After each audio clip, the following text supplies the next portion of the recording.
Hello ninth class, good morning. Hindi की कक्षा में आपका स्वागत है। बच्चों, मैंने पिछले वीडियो में आपको कबीरदास की साखियाँ पढ़ाई थी। साथ ही उससे संबंधित आपको हमने गृह कार्य भी दिए थे। आशा है वो प्रश्नोत्तर आपने पूरे कर लिए होंगे। साथ ही आपने साखियों के अर्थ भी अपनी कॉपी में लिख लिए होंगे। आज हम दूसरा पाठ आपको प्रारंभ कर रहे हैं, मीराबाई की पदावली। तो सबसे पहले मीराबाई का जीवन परिचय हम आपको बता दें। वैसे तो हम आपको भेजेंगे अभी PDF में भी, लेकिन उनके बारे में थोड़ा आपको जानकारी भी होनी चाहिए। तो मीराबाई का जन्म 1498 में राजस्थान के चौकड़ी नाम के एक गांव में हुआ था। इनके पिता का नाम रतन सेन था। बचपन में ही इनकी माता की मृत्यु होने के कारण इनको इनके दादा राव दादू सिंह जी ने पाला पोसा। वो बहुत ही उदार चरित्र वाले और धार्मिक व्यक्ति थे, इसलिए इनका ही प्रभाव मीरा के जीवन पर पड़ा। बचपन से ही मीरा श्री कृष्ण की भक्ति थी और शुरू से ही वो कृष्ण को ही अपना सर्वस्व मानती रही। इनका विवाह उदयपुर के राणा सांगा के पुत्र भोजराज के साथ हुआ था, लेकिन विवाह के कुछ ही समय के बाद इनके पति की मृत्यु हो गई और फिर उसके बाद मीरा ने अपना मन पूर्ण रूप से ही कृष्ण की भक्ति में लगा दिया और कृष्ण की ही भक्ति के पदों को लिखने लगी और गाने लगी। उनके महल के ही प्रांगण में एक मंदिर बना हुआ था और वो उस मंदिर में जाया करती थी। वहीं पे वो कृष्ण की पूजा पाठ भी किया करती थी और संतों के संग वहाँ बैठती उठती थी। साथ ही उनके जो पद थे उसको गाया करती थी। मीरा कृष्ण की भक्ति में इतनी लीन हो जाती थी कि उन पदों को गाते गाते वो नृत्य भी करने लगती थी। उनका अधिकतर समय भी साधु संतों के साथ ही बीता करता था और ये बात राज परिवार के मर्यादा के खिलाफ थी। राज परिवार को ये बात पसंद नहीं आती थी, इसलिए वो मीरा से रुष्ट रहने लगे, जिसके कारण मीरा ने एक दिन फिर महल छोड़ दिया और पूर्ण रूप से वो कृष्ण की भक्ति में ही जोगन बन गई। मंदिरों में रहने लग गई और उनके पदों को ही संतों के साथ बैठती उठती और गाया करती थी और पूर्ण रूप से वो भक्ति में लीन हो गई। तो मीरा ने गेय पदों को लिखा है। गेय पद यानी गाने वाले पद, गीति काव्य कहते हैं। गीति काव्य इन्होंने लिखा और इनके काव्यों में कृष्ण के प्रति प्रेम और भक्ति, इनके हृदय की अभिव्यंजना जो है वो पूर्ण रूप से दिखाई देती है। इनके काव्यों में इनके हृदय की सरलता, निश्चलता, वो सब कुछ जो है दिखाई देती है। तो इस प्रकार से इनका जीवन ही कृष्ण भक्ति के लिए था और कृष्ण के लिए ही इन्होंने अपना पूरा जीवन दे दिया था। इनकी भाषा जो थी ब्रज भाषा के ही निकट थी, लेकिन इनकी भाषा में राजस्थानी, गुजराती, पश्चिमी हिंदी तथा पंजाबी का भी प्रभाव जो है वो दिखाई देता है। इनके काव्य की भाषा वैसे बहुत ही सरस और बहुत ही प्रभावशाली है। तो इस तरह से हम देखते हैं कि मीराबाई संपूर्ण जीवन कृष्ण के प्रेम और वियोग में ही इन्होंने अपना पूरा जीवन बिताया। कहना चाहिए कि पूरा जीवन ही इन्होंने कृष्ण के नाम समर्पित कर दिया। वो उनको प्रियतम भी मानती थी और उनको अपना सर्वस्व मानती थी, सब कुछ समझती थी। और फिर 1546 में एक दिन द्वारका में ही मीराबाई की मृत्यु हो गई। तो ये था मीराबाई का जीवन कि किस तरह से मीराबाई ने श्री कृष्ण से प्रेम किया और उनकी भक्ति में उन्होंने अनेक गेय पद लिखे। यही उनकी रचनाएं कहलाएं। तो चलिए अब हम देखते हैं मीराबाई की पदावली, जो आपके पाठ्यक्रम में है। आपके स्क्रीन पर पहला पद दिखाई दे रहा है, आप उसको ध्यान से देखिए, मैं उसका अर्थ आपको बता रही हूँ। पहले पद में मीराबाई कह रही हैं, बसो मेरे नैनंद में नंदलाल। कह रही हैं, हे नंद के पुत्र श्री कृष्ण, तुम मेरे नैनों में आकर बस जाओ। कैसे हैं वो नंद के लाल? मोर मुकुट मकराकृति कुंडल, जिनके सिर पर मोर पंखी का मुकुट लगा हुआ है। और मकर मतलब होता है मछली, मकर आकृति, आकृति मतलब आकार की, और मछली के आकार के कुंडल, कुंडल यानी बाले, जिनके कानों में पड़े हुए हैं। मकर आकृति के कुंडल जिन्होंने पहने हुए हैं। और अरुण तिलक दिए भाल, भाल मतलब माथ्या, जिनके माथे पर अरुण मतलब लाल, तिलक मतलब टीका लगा हुआ है, माथे पर जिनके लाल रंग का टीका लगा हुआ है। और क्या है? मोहनी मूर्ति, सांवरी सूरत। श्री कृष्ण के रूप की चर्चा करते हुए यहाँ मीराबाई बोल रही हैं, जिनकी मूरत जो है मन को मोह लेने वाली है। और सांवरी सूरती, जिनकी सूरत कैसी है? सांवले रंग की है। और नैना बने विशाल, जिनके नेत्र विशाल हैं, बड़े हैं।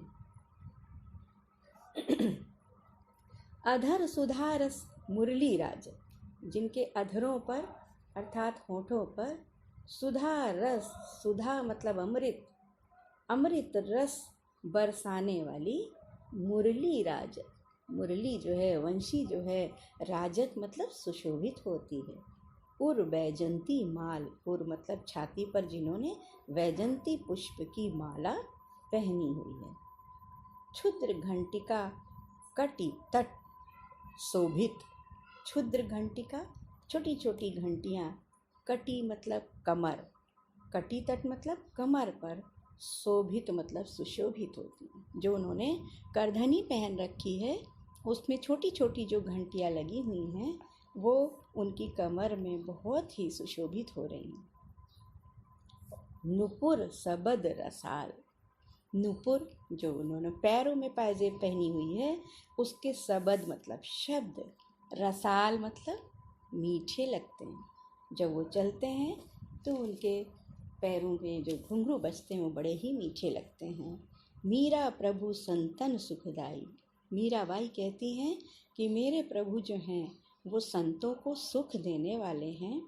और भगत बछल गोपाल, और मेरे गोपाल मेरे कृष्ण भक्तों से, बछल मतलब वात्सल्य करने वाले हैं, वात्सल्य मतलब प्रेम करने वाले हैं।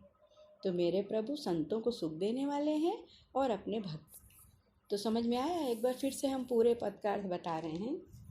मीराबाई यहाँ श्री कृष्ण की भक्ति में श्री कृष्ण को अपने नैनों में बसने की प्रार्थना कर रही हैं कि हे कृष्ण, मेरे नैनों में बस जाओ, जिनके सिर पर मोर पंखी का मुकुट रहता है और जिन्होंने मछली की आकृति के कुंडल कानों में पहने हुए हैं और जिनके माथे पर लाल रंग का टीका लगा हुआ है, जिनकी मूरत बहुत ही मन भावनी है, मोह लेने वाली है मन को, और जिनकी सूरत सांवली है, सांवले रंग के जो हैं, और जिनके नेत्र बहुत ही विशाल हैं, बड़े हैं, जिनके होठों पर अमृत बरसाने वाली वंशी सदा सुशोभित होती है, और जिनके छाती पर वैजंती पुष्पों की माला पड़ी रहती है, जिनके कमर में करधनी की छोटी छोटी घंटियाँ बहुत ही सुंदर दिखाई देती हैं, और जिनके पैरों में पाजेब के घुंघरू के शब्द बड़े ही मीठे लगते हैं।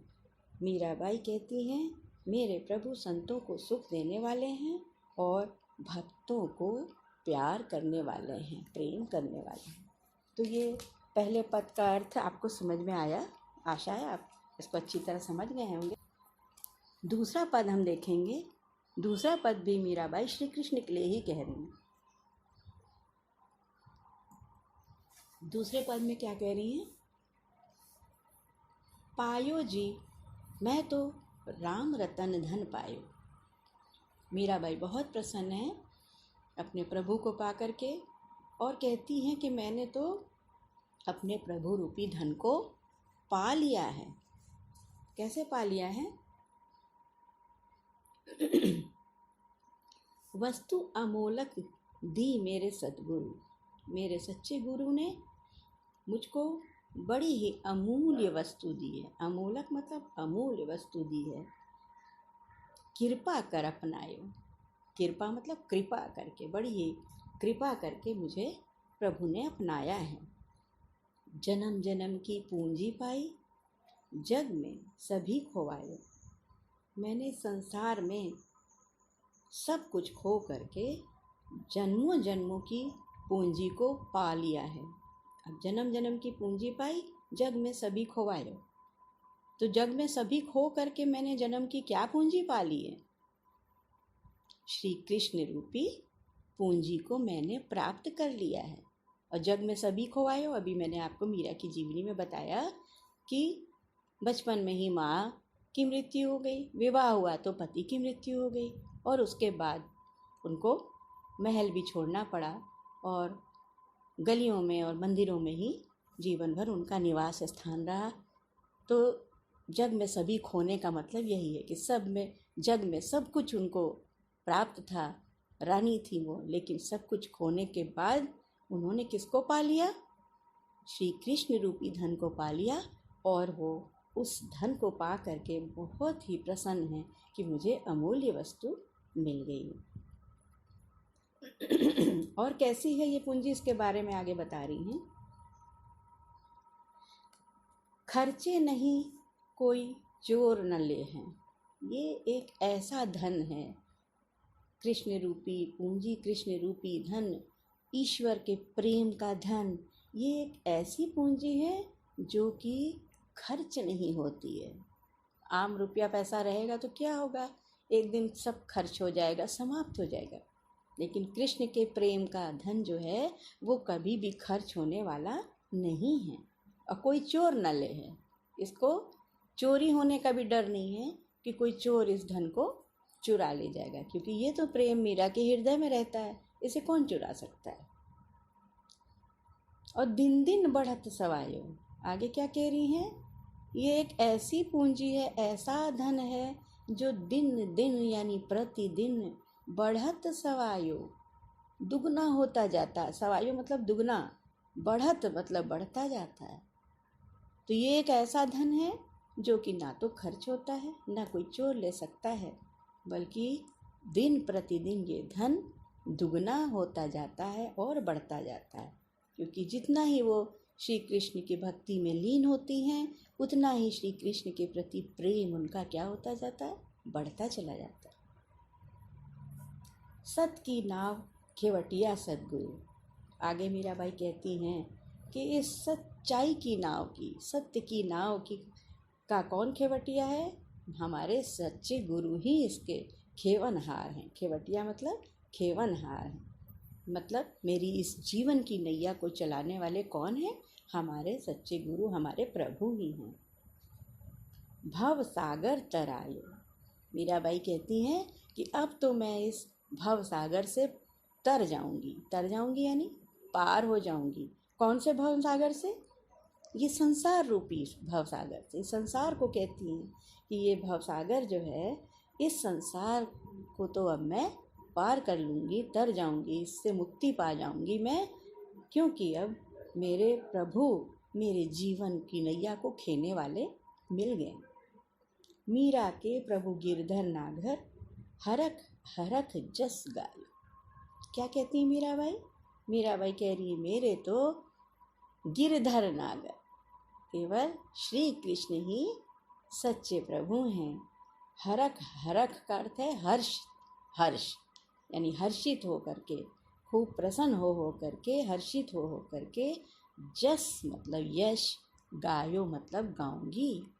मैं तो अपने ही गिरधर नागर का, अपने श्री कृष्ण का यश जो है हर्ष से, खुशी से प्रसन्न हो करके हमेशा गाती रहूँगी। तो किस तरह से कृष्ण के प्रेम में इस पद को गाया है मीराबाई ने, एक बार फिर से इसका बता रही हूँ पूरा। मीराबाई श्री कृष्ण को पा करके बहुत प्रसन्न हैं और वो कह रही हैं अपने हृदय की जो विचार हैं, खुशी है, प्रसन्नता है, उसको व्यक्त करती हुई बोलती हैं, पायो जी मैं तो राम रतन धन पायो। मैंने तो राम रूपी रतन धन पा लिया है, मैंने तो भगवान को प्राप्त कर लिया है और मेरे सद्गुरु ने मुझे बड़ी ही अमूल्य वस्तु जो है वो दी है, कृपा करके मुझको अपना लिया है। मैंने तो जग में सब कुछ खो करके, लेकिन क्या प्राप्त कर लिया? सब कुछ खो दिया जग में, परंतु मैंने जन्म जन्म की पूंजी को जैसे पा लिया है, प्राप्त कर लिया है। कृष्ण रूपी जो पूंजी है वो जन्मों जन्मों की पूंजी है मेरे लिए, और उससे बढ़कर कुछ भी नहीं है।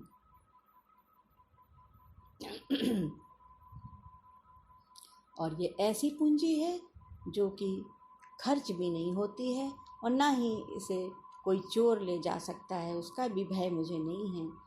बल्कि दिन प्रतिदिन ये प्रेम रूपी पूंजी या प्रेम रूपी धन जो है वो बढ़ता ही चला जाता है। कृष्ण के प्रति मेरा प्रेम दुगना होता जाता है। और अब हमारी इस जीवन रूपी नाव के खेवनहार भी हमारे प्रभु ही हैं, और अब मुझे कोई भी भय नहीं है। मैं इस संसार रूपी भवसागर को अब पार कर लूँगी, इससे मुक्त हो जाऊँगी। मीराबाई कहती हैं मेरे तो श्री कृष्ण जो हैं ईश्वर हैं, वही मेरे सब कुछ हैं। मैं हर्ष से, प्रसन्नता से प्रसन्न हो करके मैं उन्हीं के यश को गाया करूँगी और मैं उन्हीं के यश को गाती रहती भी। तो आशा है इन दो पदों के अर्थ आपने अच्छी तरह से समझ लिया होगा। आज मैं बस इतना ही बता रही हूँ।